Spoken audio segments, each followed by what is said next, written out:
Bonjour, je m'appelle Aaron, j'ai 8 ans. Bonjour, je m'appelle Marilou, j'ai 9 ans. On va lire un livre de Montefeuille-Aubin à Olivier Charpentier et le titre est Le grain de maïs.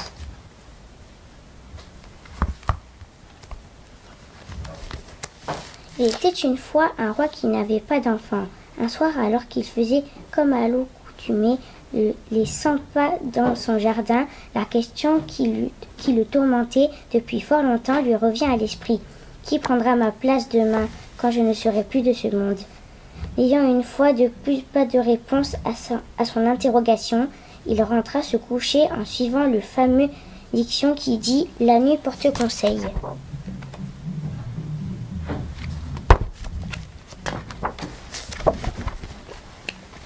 Mais que fit cette nuit-là ? Elle passa comme les autres nuits. Sauf que cette fois-ci, le roi fit un rêve dans lequel cette question le pourchassait. Qui prendra ma place demain, quand je ne serai plus dans ce monde ? Et dans son rêve, pour la première fois, il entendit un semblant de réponse.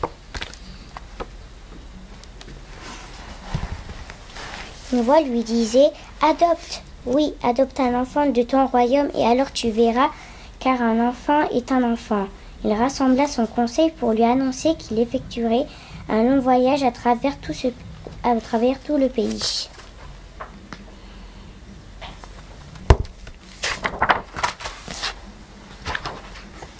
C'est ainsi qu'il partit pour une tournée royale, qui dura des mois et des mois. Il visita des villes, des villages et des hameaux. Il fit la surprise à toutes les classes d'âge et à toutes les classes sociales. Après avoir effectué le tour complet de son royaume, il revint avec 3 enfants qu'il adopta selon les règles du pays.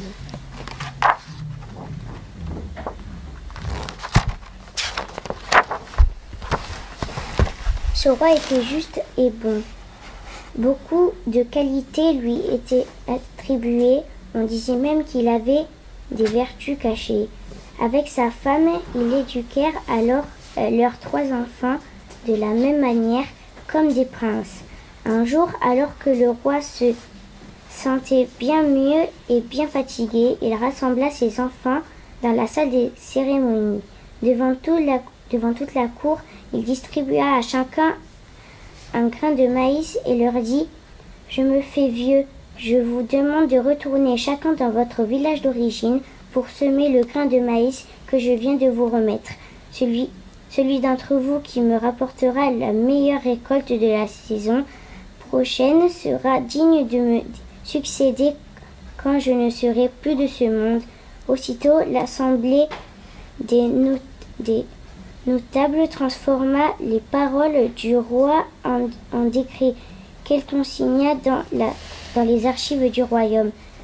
3 jours après, les 3 concurrents plièrent bagages pour se lancer dans la compétition.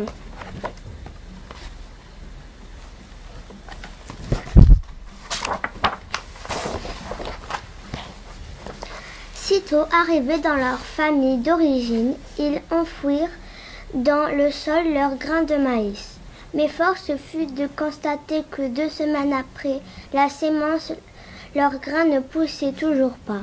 Ils eurent beau arroser, les constats d'échec restaient les mêmes.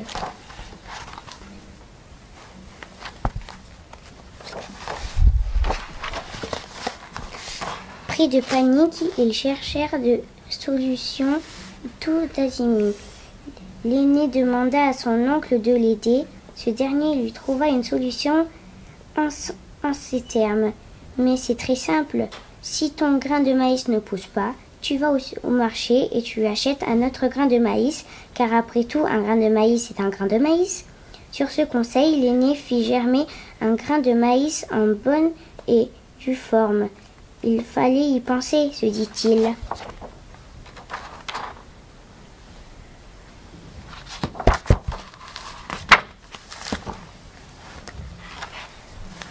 Le deuxième fils demanda lui aussi à l'aide à son oncle, qui lui prodigua le même conseil. « Va au marché et achète un autre grain. » Il réussit donc lui aussi à faire germer un grain de maïs.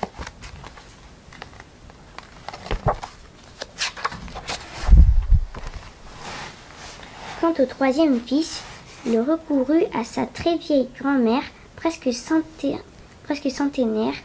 Les propos qu'elle lui tint lui semblèrent farfelus.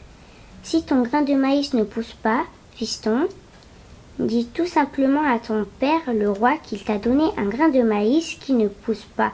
C'est tout. » Puis le temps passa.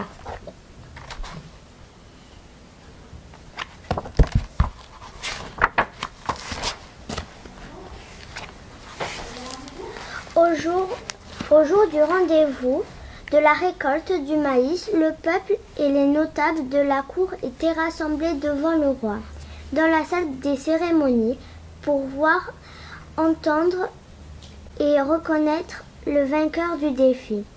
Lorsque les princes firent leur apparition dans la salle, l'assistance eut le souffle coupé, tant l'émotion était grande. On put constater que deux frères, la poitrine bombée, la démarche altière, avaient le visage radieux et le sourire aux lèvres, tandis que le troisième, les bras ballants le long du corps, le visage anxieux, avait peine à respirer. Le grillon, en tant que maître de cérémonie, annonça l'objet de la rencontre. Les trois enfants s'avancèrent vers leur père.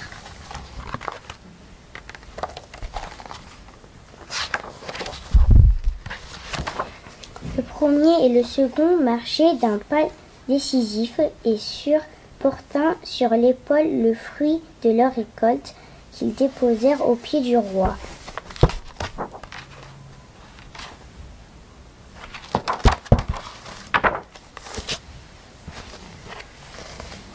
Le Benjamin, le corps battant, le pas traîné, finit par arriver devant le roi, mais sans rien sur les épaules.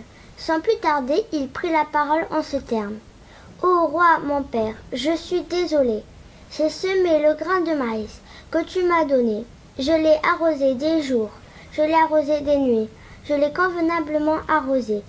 J'ai fait ce que j'ai pu et je n'ai point eu de récolte. Père, je suis désolé. »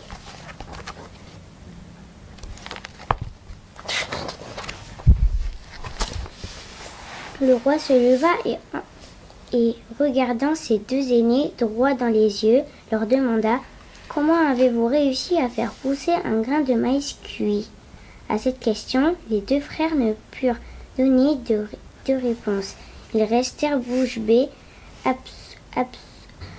abasourdis, pétrifiés, après quoi le roi ajouta « Quand je ne serai plus de ce monde, ma couronne sera remise à toi, le Benjamin, car toi seul es intègre. L'intégrité est la valeur suprême qu'il faut à un homme pour guider son peuple. Sois béni abondamment. »